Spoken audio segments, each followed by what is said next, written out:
Hello and welcome. This is Cheryl. Thank you so much for joining me today.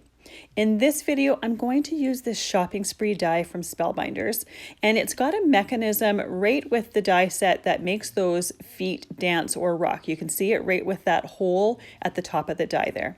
I did a recent card with a snowman that had this same mechanism, and I thought for this one, since she is holding a cluster of gifts, that it might be fun to do a dual mechanism. Use that same rocker or swing motion with the feet, but then add a rocker motion with the cluster of presents, so that when you tilted the card and her feet moved, that present stack also moved as if it was going to tip over.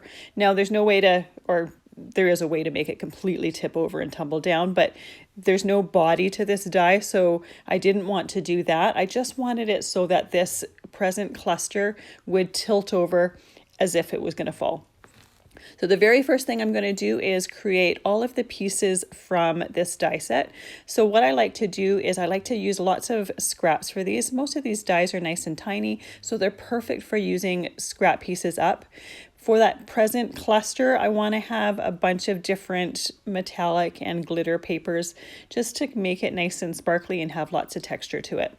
I'm going to die cut all of the pieces for the girl, and I'm going to do most of this off screen, but what I like to do is put as many on my plate of my die cutting machine as possible to try to maximize the amount that I get die cut and minimize the time that I spend doing it. You could do each one of these things individually, but it's going to take a lot longer. I also cut two of the little girl's legs just to glue them together and give them a little bit more stability. Because it's a moving part, I want to make sure that it has lots of stability and isn't going to get caught up or be too light to do the swinging motion. The first thing I'm going to do is I'm going to glue all the bits and pieces of the legs together, as well as put her boots on. Now I'm using distress collage medium to glue everything together. I like a liquid glue because it gives you some time to shimmy things in place. And I really like the distress collage medium because it dries matte and it dries clear. So if I happen to get anything seeping out or oozing out, once it's dried, it's going to be clear and matte. You're not going to see that it's there. I like to use some tweezers, especially with the really tiny bits and pieces. It's going to help make sure that I have lots of area to put my glue down, as well as not getting glue on my fingers. It also helps me to place everything down. And you can see when I'm putting the pieces to these boots down, I'll often need to move them and tweak them in place, because when I put it down, it's sometimes not quite aligned, or because that glue, I'm using shiny cardstock for those boots, so their boots are nice and glossy. Because it's nice and slick, the cardstock pieces like to move while I'm placing it together. And it doesn't really matter because I can shimmy it back in place. I'm just going to make sure once I have all of those pieces all on there, that I have everything absolutely aligned and perfectly straight before I set it aside to dry. And I do like to put an acrylic block on it to dry, just to hold everything in place and to hold it nice and flat. Because I am using a liquid glue, sometimes some papers start to curl up a little bit, and I don't want that to happen. When I die cut those boots, there was also two little buttons that are also die cut from there, and because I use glossy cardstock, those are going to be nice and glossy as well. If you don't have glossy cardstock, there's a couple options that you can do. You could use alcohol ink cardstock from Ranger and either put black alcohol ink on top of it, or a black Sharpie and just scribble on top of it and create your own black glossy paper. Another option would be to put these pieces together and then put some glossy accents on top of it. Because some of the pieces are quite tiny, sometimes it's a little bit hard to get the detail, especially like those boots. There's a separate piece for the toes of the boots, and if you use glossy accents, you would kind of lose out on that. But it is nice to be able to have some areas that are glossy, some that are metallic, some that are glittered, just to add a little bit more texture to it because of the different surfaces. Now for her cluster of gifts, I wanted something to glue it onto, so I just took a piece of white cardstock. This isn't a die from a die cut, or a die cut from the set that is available, it's just going to be much easier to glue everything onto a piece of cardstock. It's also going to strengthen that piece, and when I create the mechanism to make it knock and rock over, it's going to give me something to glue that mechanism to, so that black back is completely flat. You can see most of these pieces are really, really easy to fit together and to figure out where they go. The presents, I'm just using the front of the packaging as a guide as to what I want to go where.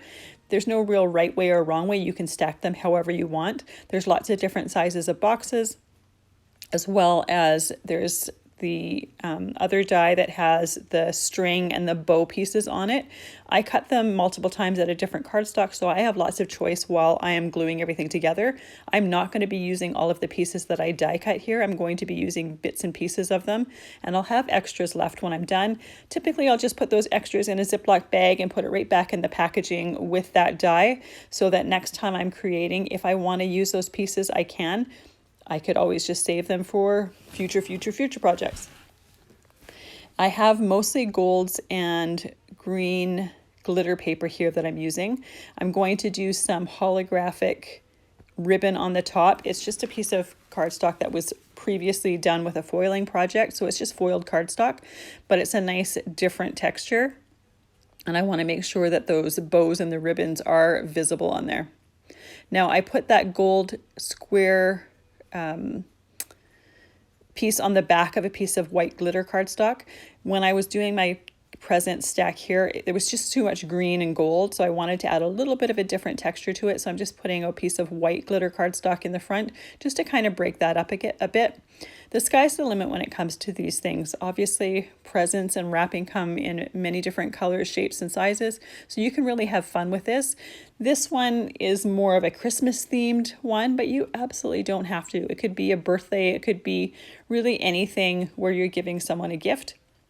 And it's just fun to be able to create something really easy using up a lot of cardstock scraps with an interactive element. I always love when there's something on the card that moves or spins or twists or whatever. It just adds a kind of a wow factor. And so many of these little mechanisms are so easy to create. This one is super easy with the rocking of her legs because the die comes that way. You don't really have to invent anything. But sometimes it's really easy to add extra pieces to create more interactive elements on a card. I wouldn't want to overdo it. I would think 2 would probably be my maximum. It really depended on the card and the person I was giving it to, and I wouldn't want it to get too complicated. But it's fun to have these type of things on the front of cards. So you can see that I'm just adding the little ribbon pieces to the front of the card here. Because I'm working on glitter paper and I'm working with metallic cardstock, I'm trying to be careful with my glue, but because I'm trying to glue on top of glitter paper, it's going to have to sit and dry. It's not going to catch really that glitter paper until it's dried. It's going to lift and move as I'm working. And you'll see that I'll keep adjusting things and moving things as I'm going. And that's basically because I'm working on top of glitter paper and it really doesn't hold anything because it's not porous. So I'm just going to glue everything together and then I'm going to leave it to sit and dry. While that is sitting and drying, I'm going to work on my card base. I just took a piece of light blue gray cardstock here, and I thought because her legs swing and it's going to kind of look like she slipped, that I would use some crackle paint, which is transparent, as well as Gritfall or Grit Paste Snowfall to kind of create an icy, snowy base to the card to make it look as if she slipped on some ice. Just something fun. Doesn't necessarily have, you could just do a plain bottom. It doesn't have to be anything like this. I always like doing a little bit of extra texture and different things, and these are products that I don't really use too often, so I just thought it would be a nice addition to this. I'm going to put that paste on there, and then you can see I'm going up and down just to kind of create a rough texture with it. I don't want to have any streaks from my palette knife, and I'm also going around the edge. Sometimes when you use paste, it goes outside of your cardstock, and I want to make sure to have clean edges on there. I'm going to let that dry completely, and it's already dried. I'm on the next day now. So I'm going to place my die cuts where I want them to go so that I can create the mechanism to make those presents rock. I need to do this before I start to glue anything on top of the card because I need to take that circle die there and I'm going to die cut a circle. Now I chose my circle die size based on the foam pop dot that I'm going to be using for it. I have two different thicknesses here. I'm using the thicker one for this rocking mechanism, and then I'm going to use the thinner one for the swinging legs. Now, if you only have one thickness of pop dot, what you can do is put two on top of each other for the thicker area and just one layer for the thinner area. Because this present is in front of the girl's jacket, and that jacket is in front of the mechanism that makes her legs swing, I want to make sure that this mechanism for the rocking presents is thick enough because it needs to go through the base of the card. And I'm also putting some foam tape on the back of the card in order to build that up. This mechanism has a penny behind it, so I want to make sure I have room for that penny to freely move. And by putting this foam tape, I'm going to be able to do that. So I've got my penny there. I chose one of the foam pop dots that fits nicely into this hole, but lets it move. And I put it through there, tape from the front so that it holds it in place. So when I glue this foam piece or this piece that has the foam in the back to the front of the card, it's not going to move and drop out of that hole on me. You could put the presents on top of it to make sure that it would hold, but I wanted to be able to have control over exactly where it was going to go when I was finishing my card. So by taping that paper part in place, or that penny part in place, I can make sure that it's going to stay there while I'm putting this together. So I'm putting my backing, that foam tape, onto the base of my card there, pressing and rubbing it to make sure it's got some good contact. And now I can start to place my die cuts on the front of the card. So even though I have that rocking mechanisms there for the presents, I'm not going to glue it down quite yet. I'm going to glue the leg pieces down. When I put the foam pop dot for the leg, I'm not going to put it right in the center of the legs. I'm going to put it towards the top of where I want that to hang. Those legs are going to hang off of that foam pop dot, so I want to make sure that I place it properly. Then I put the jacket on top, and then I put the rocker mechanism for those gifts. Now I want to put a little sentiment here, and I thought this Tinsel Time sentiment set would be nice. I'm just doing no peeking. I thought that worked perfectly for the presents. This sentiment set has so many different words to choose from in there, so you could make a lot of different combinations of words. I thought the no peeking one was kind of cute. I'm going to glue the letters to the shadow. This die set has both the words and the shadow, which is nice. And I chose some coordinating scraps to use with it, and I die cut from there off screen. Once again, I'm using the Distress Collage medium to glue everything in place, and I'm also using my tweezers so that I can place it. This way, with the tweezers, I can see exactly where those words are going on that shadow, and I can place it really easily and make sure that I've got it placed properly without trying to get glue or having to get glue all over my fingers while I'm doing it. I also try to get some of the excess glue off before putting it down. Sometimes, especially this particular sentiment set, those words are so thin that it's sometimes really hard to get a nice thin layer of adhesive unless you have a needle nose top glue bottle. I don't have mine in the needle nose top bottles. I just have mine in the regular bottle. And really it works most of the time. It's only when you have sentiments this intricate that it's a little bit thick.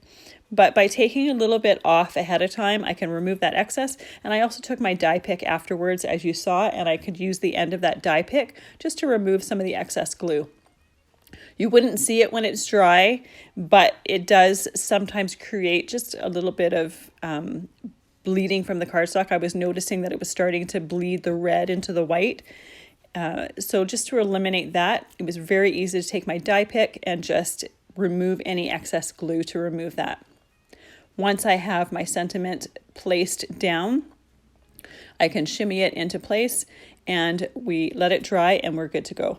I love these dual mechanisms on this card, and I love the fact that that present piece doesn't rock too much. I didn't want it to completely twist and turn.